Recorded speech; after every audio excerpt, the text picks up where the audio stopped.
Hi, it's Cindy again. So in this short video, I'm going to be talking about how teacher talk moves and having some good questions in your back pocket are definitely an enhancement to any thinking routine you may be doing in your classroom. So the two routines that we are looking at this week that you get to choose between are peel the fruit. And for this one, I didn't like the setup and the exact explanation that was found on the Project Zero website. So I found this instead, and this one I really like. And there's some downloadables and templates and all that kind of stuff that you guys can look at. And plus, I will also share a template of my own that I made. And if you like it, you're welcome to use, adapt, whatever. But with a thinking routine like this, there's several different parts, okay, or several different plugs, if you're talking like an orange, that students will dive into one at a time, right?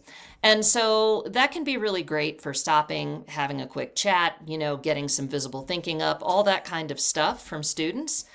And then the other routine that you have to consider is one of my all-time favorites, 3-2-1 bridge, is where you're doing before learning and after learning. And you're asking them for, I want you to tell me 3 words or ideas. Depending on the age level of the student, you might ask for 3 words at one level, and then maybe you might ask for 3 specific comments or 3 specific details or something like that from older students. It just depends. Then 2 questions, 2 wonderings that they're having before learning and then also after learning. So the 3-2-1. You can also just do a 3-2-1 in isolation. It doesn't have to be before and after with the bridge. However, it is a cool routine to use in a class period, or maybe even at the start and the end of a unit, or start and end of a project, or whatever. There's a lot of different ways that you can use this routine, and it doesn't have to be done over the course of just one class period, though it can be. So the metaphor or simile. Now, I've had some students struggle with this part, the whole metaphor simile thing. I mean, it shouldn't be that hard. And yes, once you teach them how to do that, then it's all right. They get the idea of, oh, okay, a simile has like or as, and a metaphor is just a direct comparison, like I am a rock versus I am like a rock. All right, slight difference there, right? And anyway, it leads the person to infer more deeply or to think, oh, well, that's an interesting comparison. So another thing I put in there sometimes for students is just make a comparison between the thing and something else, or make a connection, and that's fine with me too. All right, I'm just looking for your thinking. I don't need to know that you know exactly how to form a simile. It's fine. And then the bridge part is where they explain how their thinking has shifted over time, whether it's over the course of a class period or whether it's over the course of a project or of a unit. Super cool. Right? So, but in any regards, you're going to want to have some things in your back pocket that you can use to nudge students along and to help them. And then also, the beauty of these routines is it gives students lots of ideas that they can then share out loud. So you can have a wonderful classroom discussion, whether you're doing peel the fruit or 3-2-1 bridge or just about any of these routines. So I wanted to show you and share with you a few things that you might consider using, which I will also link into our resources. One of them is this, teacher talk moves. Now this is pretty basic stuff, however, always good to keep in mind, right? So are you saying, like, did I get that right?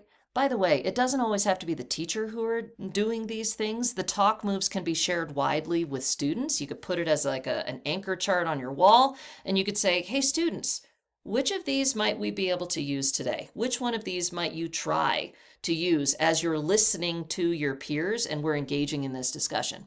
So repeating, who will repeat or rephrase what he just said?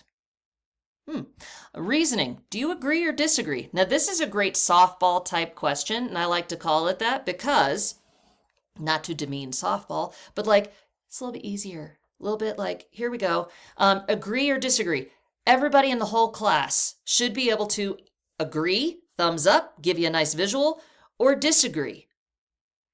Then you get to say, oh, I see all of the thumbs either up or down. Now, hey, you.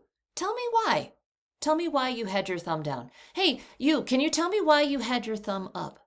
Or if you're in a classroom and you're in person, you could say, I'd like everybody to get up, and all my people who agreed, I want you to go to the right side of the room. All the people who disagree, I want you to go to the left side of the room. And then I can call on any one of you, or you can confer with a partner for a moment or someone you're standing next to say, why did you say that? What are you thinking? And then call on some people to enrich your discussion. All right, adding on. What can you add on to so-and-so's idea? Who can build on? Now, this is something in elementary classrooms that I see a lot of, whether it's online or in person. Students use hand signals. I have something for you on that too, in case you're not familiar. Hey, secondary teachers, don't dismiss them just because they're used in elementary school. It's amazing because then you see all students thinking like, yeah, I can build on, or yes, I agree, or no, I disagree. Okay? Hand signals are an amazing way for you to be clued in on who can I call on next. And then wait time. Now, wait time. Most teachers wait, I think on average, like 2 to 4 seconds.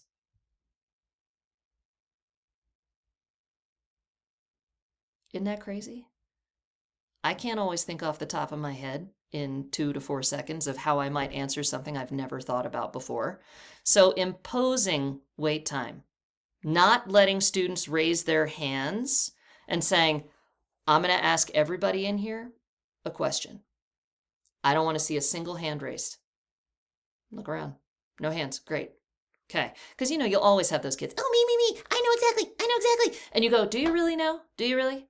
You might, or you might just be wanting to talk. Okay. There's this whole thing of hogs and logs too. You don't want certain people always to be hogging the airtime. You want to give some time to those reflective students to also get an idea. So if you say, okay, I'm going to give you some wait time. We're going to wait 1 minute. I'm going to set a timer. No one's going to raise their hand. We're all going to be silently thinking about this question that I am going to float out in the air for you in just a moment. Okay, here's the question. Now I'm setting my timer, 1 minute. We're all thinking about this question. Repeat the question again if you want. Timer goes off. You say, okay, now everybody should have an idea. Who can raise their hand because you think you've got something you can share? And wait. Wait for more hands to go up. Don't just take the first one. And that is challenging. It is so hard. But wait. Say, up, I really think I gave you guys some time to think. I need to see some more hands on this. I betcha. I know there's some brilliant people in this room. Someone can share something with me.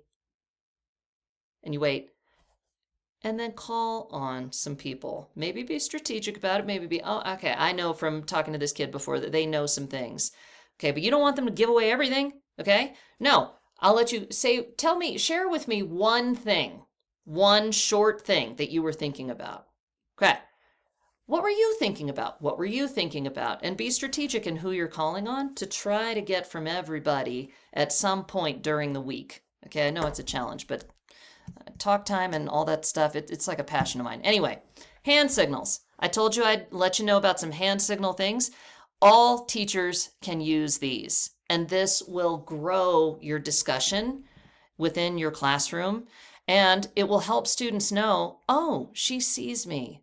I'm participating. Even if I'm not actively saying something all the time, I am participating. Okay? So I agree. I disagree. I know my filter's on and it's a little blurry. I have a question. Now, this is one I haven't really seen before, but that's interesting. I have a question. So instead of having, me, I have a question. No, be like, So it gives you that time to look around and be like, oh, okay, they have a question. Give me just a second. I'll get to your question. Okay. Building on. I'd like to add on to that. And then I can paraphrase. All right. So these are really powerful. And if you want to watch about how you might use these hand signals or see them more in action, whatever, definitely take a look at this short video, and it's definitely worth your while.